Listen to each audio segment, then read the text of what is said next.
Buenas tardes. Es una presentación más de la asignatura Diseño, Desarrollo y Evaluación Curricular de la Maestría en Educación, cuarto cuatrimestre de la Universidad Alfa Lambda, Centro de Enlace y Victoria. En esta ocasión estaremos abordando una temática donde se disertará acerca sobre diversas concepciones del currículo. Anteriormente estuvimos hablando acerca de la fundamentación social, epistemológica, pedagógica del currículo. Asimismo, hablamos también acerca de las fases del diseño, del análisis, diseño, puesta en práctica y evaluación curricular. De manera general, el día de hoy estaremos abordando de manera más amplia esta primera fase que es el diseño curricular, partiendo con un análisis conceptual sobre lo que es currículo desde la perspectiva de diversos autores.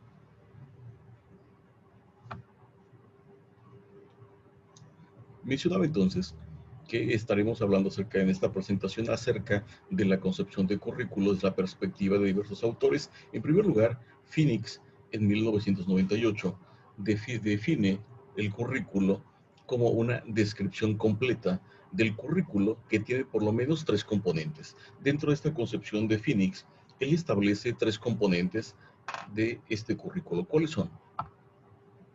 En primer lugar, el que se estudia, que son los contenidos y contenidos disciplinares.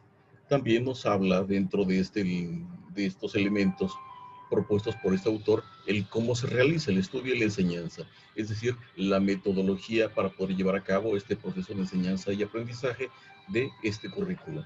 También muy importante, señala en tercer lugar, el cuándo se presentan los diversos temas, a manera de sistematización, en qué orden debe de irse trabajando el currículo propuesto desde esta óptica. Por su parte, Hilda Taba, en 1976, señala que todo currículo debe comprender, en primer lugar, una declaración de finalidades y de objetivos, una selección y organización de contenido, normas de enseñanza y aprendizaje y un programa de evaluación de resultados. Aquí muy importante, a diferencia de Phoenix, Hilda Taba señala que es necesario tener previstos desde un inicio la finalidad u objetivos que se esperan alcanzar con el currículo, además de un programa de evaluación de resultados, a diferencia del anterior. Sí, si bien es cierto, cumple con una selección de contenidos y normas o métodos de enseñanza y aprendizaje, aumenta esta autora la serie de objetivos y finalidades, así como la evaluación de resultados. Por consiguiente, para Arnaz, este autor, en 1981, define el currículo como un plan de norma, un plan que norma y conduce explícitamente un proceso concreto y determinado de enseñanza-aprendizaje que se desarrolla en una institución educativa. Es decir, ese conjunto de conocimientos o disciplinares que se imparten y que se espera que los estudiantes aprendan esto al interior de una institución educativa. Eso es el currículo para este autor. Un conjunto de elementos debidamente organizados y transversalmente supuestos uno sobre otro, que son los objetivos, el plan de estudio, cartas descriptivas y sistema de evaluación. Desde esta perspectiva podemos ver que hay cierta similitud o gran similitud con lo propuesto por Hilda Taba, donde, al igual que este autor, hace énfasis en las finalidades y objetivos, el plan de estudios, lo que es el currículo, las cartas descriptivas, que es donde se plasma la metodología tanto de enseñanza como de aprendizaje, y también hace alusión a un sistema de evaluación. Continuando con esta presentación, ahora, ¿cuáles son las diversas concepciones del diseño curricular?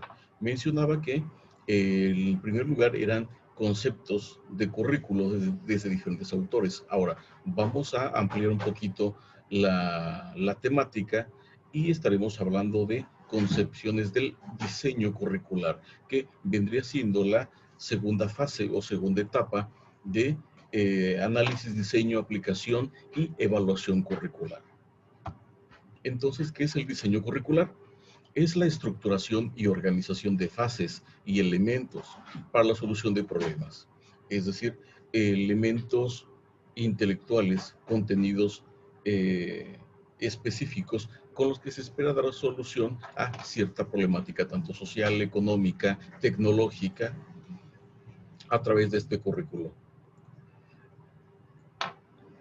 Entonces, continuando con esta orden de ideas, se entiende al conjunto de fases y etapas que se deberán integrar en la estructuración del currículo.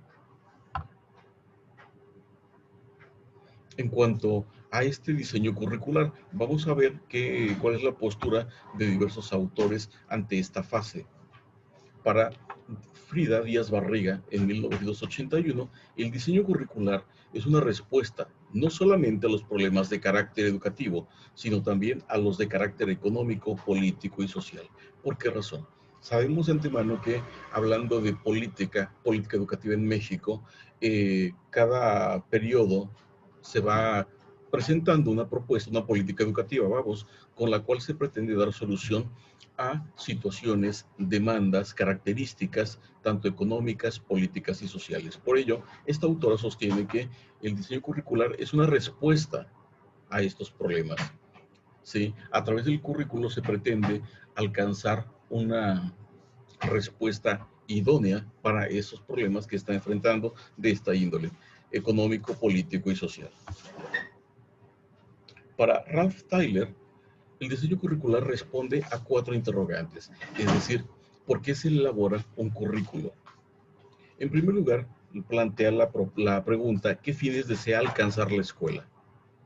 De todas las experiencias educativas que pueden brindarse, ¿cuáles ofrecen probabilidades de alcanzar esos fines? ¿Cómo pueden organizar de manera eficaz esos fines? ¿Cómo podemos comprobar si se han alcanzado los objetivos propuestos?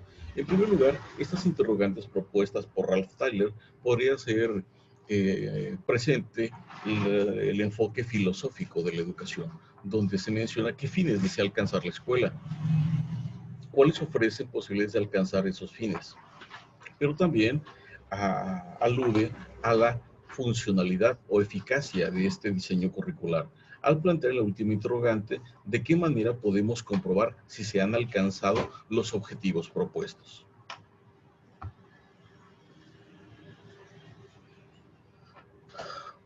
Complementando esta concepción de diseño curricular, Arredondo señala que el diseño curricular es un proceso dinámico, continuo, participativo y técnico.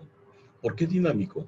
Ya que esta demanda esa interacción entre el individuo que aprende, tanto el individuo que enseña, en ese sentido continuo, porque no es solamente en un espacio formal, continuamos aprendiendo a lo largo de toda nuestra existencia, ya sea formal o informalmente, participativo y técnico, ya que el hombre aprende, construye, aplica sus conocimientos en relación con las demás personas. Desde esta perspectiva, para Arredondo, el diseño curricular demanda las siguientes fases, que le va a resultar muy conocidas. En primer lugar, un análisis previo, fines y objetivos, aplicación y evaluación. Podremos decir entonces que para este autor, al interior del diseño curricular subyacen las 4 etapas externas, es decir, un análisis, la planeación, la aplicación, la evaluación.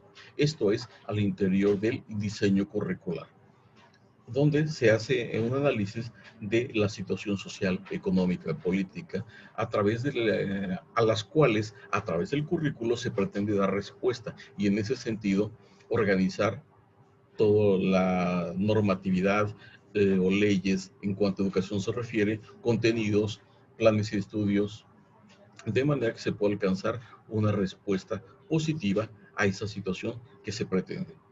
Fines y objetivos, plasmar hacia dónde se quiere llegar, cuál es la finalidad de la educación desde ese enfoque curricular y, obviamente, la aplicación de ese currículo.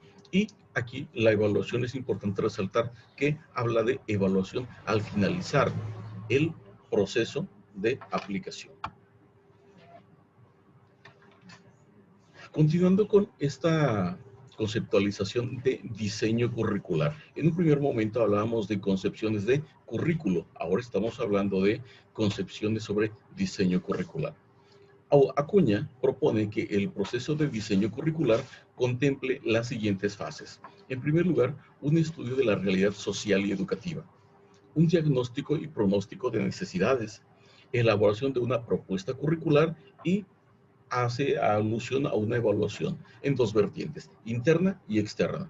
Es decir, este autor sostiene que antes de elaborar cualquier plan de estudios, cualquier programa, es necesario partir, al igual que el anterior, de un análisis de la realidad, un diagnóstico social y educativo, para poder entonces hacer un pronóstico de necesidades. ¿Sí? Una vez que se ponga en marcha este currículo, a qué necesidades o qué adversidades puede enfrentarse, para ahora, en consecuencia, poder elaborar, ahora sí, una propuesta curricular. ¿Qué contenidos, qué temas, qué subtemas, cuándo, de qué manera están organizados y sistematizados los contenidos, en qué nivel, muy importante, para poder ser puesto en práctica? Y nos habla de una evaluación, decía hace un momento, en dos vertientes, interna y externa. Es importante resaltar las características de una y otra. Al hablar de evaluación interna, podemos hacerlo en torno a el alcance o cumplimiento del currículo. Y en evaluación externa es necesario abordarla desde el enfoque de la funcionalidad y eficacia. Lo que se trabajó con el currículo propuesto, ¿funciona? ¿Es eficaz? ¿De qué manera se puede verificar la utilidad o la calidad del currículo que se está proponiendo? Esto es desde la postura de Acuña, que sostiene que el proceso de diseño curricular debe tener implícitas estas cuatro fases. En primer lugar, un estudio de la realidad, un diagnóstico y pronóstico de las necesidades, elaboración de la propuesta curricular, ahora sí, y una evaluación tanto interna como externa. Ahora bien, Ibarrola, más o menos son contemporáneos, señala que es importante especificar cuestiones referentes a cuatro aspectos. En primer lugar, contenido formativo e informativo, contexto social, la institución educativa y características del alumno. Si vemos aquí, la postura de este autor va enfocada más a lo individual. ¿Cómo es la persona a la que se le va a aplicar? ¿Qué es lo que se espera lograr con él? ¿Sí? De cómo, qué características tiene la sociedad que lo rodea, tanto social y educativa. En ese sentido, es como este autor sostiene la trascendencia de tomar como un referente importante estas cuatro características para el diseño curricular. Y si lo vemos ya de manera sustentada, jóvenes, hablamos en la sesión pasada acerca de la fundamentación epistemológica del currículo, es decir, en qué características, qué factores externos o internos van a interferir o apoyar el desarrollo de los contenidos, apoyar o interferir con el desarrollo curricular. Y de esa manera estamos hablando de epistemología. Este autor de manera específica hace alusión a ese enfoque o fundamento epistemológico del currículo que ya hemos hablado. Continuamos entonces con la definición de diseño curricular tras haber analizado diferentes concepciones de todos estos autores. Tenemos entonces que para Casarín, en el 2002, desarrolló un concepto de diseño curricular de la siguiente manera. El diseño de currículo es algo más que un seleccionar objetivos, desarrollar actividades de aprendizaje y evaluar resultados. Es entonces construir un esquema de pensamiento sobre el currículo de modo que dicha mentalidad curricular ofrezca una visión más comprensiva y completa de aquel, teoría y práctica. Es decir, desde esta visión no es solamente seleccionar un conjunto de contenidos o de objetivos o de aprendizajes para ser impartidos a una persona que puede recibir el nombre de alumno, discente y demás, como se le llame. Es importante entonces desde esta postura de Casarini fomentar en los estudiantes una visión más comprensiva y completa de su individualidad, de la sociedad, pero también de su actuar, ¿sí? A manera de reciprocidad. Nutrir con teoría y práctica el conocimiento. O, si lo vemos de otra perspectiva, que en los conocimientos que se le van a impartir a los estudiantes de cualquier nivel al que se pretenda aplicar el modelo curricular, no solamente se queden a un nivel teórico, que puedan ser llevados a la práctica y de esa manera los conocimientos adquiridos de manera teórica se convertirán en aprendizajes al llevarlos a la práctica. Esa es la visión de este autor, que antes de seleccionar un cúmulo de objetivos y contenidos, sería necesario poner atención precisamente al desarrollo de esa visión más amplia, más compleja y que vaya de la mano, teoría y práctica. Tenemos entonces que el diseño curricular es un plan que se lleva a cabo para la realización de un proyecto. Un sistema expresa, concretiza, sistematiza y operativiza las intenciones educativas de acuerdo al modelo curricular. Aquí, resaltar dos situaciones jóvenes: intenciones educativas. Es decir, hace un momento les comentaba acerca de la filosofía de la educación. ¿Para qué van a servir tales objetivos o tales contenidos? ¿Sí? Hacia acá va esa parte de lo que se está planteando o lo que se está proponiendo en el currículo. ¿Para qué va a servir tanto al individuo como a la sociedad? Pero también al modelo curricular. Aquí es importante tener en claro también que existen varios modelos curriculares apoyados en psicología, pedagogía, sociedad y demás. Entonces, este modelo curricular está nutrido de diferentes visiones, ¿sí? De diferentes teóricos. No es solamente un modelo curricular unitario, existen diferentes números de ellos y puede ser abordado un híbrido, ya sea como institución o como entidad o como país, donde el modelo curricular está nutrido de diversas teorías. Es muy diferente a modelo educativo.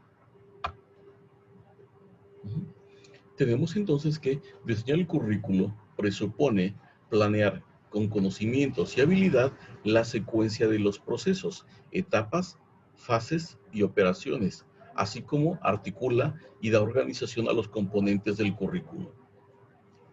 Esto es desde la postura de Gutiérrez en su material Elementos y Procesos Curriculares en el 2005. Es decir, para poder diseñar un currículo no solamente es necesario tener la intención, demanda conocimientos y habilidad, habilidad para seleccionar, pero también para sistematizar dichos conocimientos, así como procesos y etapas para poder ser llevados a cabo. Cada uno de estos componentes. También es importante, como mencionaba hace un momento, hablando de políticas educativas, las necesidades de la sociedad. ¿Sí? Si tenemos entonces que ya se está, por ejemplo, un ejemplo, se está saturando el mercado laboral para tales profesiones, pero estamos dejando de lado algunas otras, o no que estemos dejando de lado, surgen algunas otras necesidades. Por ejemplo, en esta nueva normalidad, en la pandemia, nos enfrentamos como sociedad a una limitación de las redes de comunicación. ¿Sí? Entonces, ¿qué es lo que sería lo que se requeriría para hacerlo más funcional a un corto plazo? Y digo que se maneja esta necesidad de comunicación como esta comunicación como una necesidad social, precisamente por esta nueva normalidad, esta modalidad híbrida de trabajo, que estamos en otro lugar, pero estamos en el interior de sus casas brindando clases. Eso debería ser una necesidad. ¿Qué es lo que se requiere entonces? Preparar a ingenieros en sistemas, licenciados en informática, de manera que puedan diseñar una nueva plataforma, una nueva aplicación o darle más velocidad a la conectividad. Y de esa manera, con un claro ejemplo, una necesidad de la sociedad y de qué manera puede inferir la sociedad en la educación. Es decir, la sociedad tiene una demanda, una necesidad, y la educación tendría que trabajar para subsanarlo. Y de esa manera después la educación estaría influyendo sobre la sociedad. Continuando entonces con este análisis de las necesidades de la sociedad y el diseño curricular, tenemos que Ibarrola propone el análisis del contexto socioeconómico como un paso necesario para la formación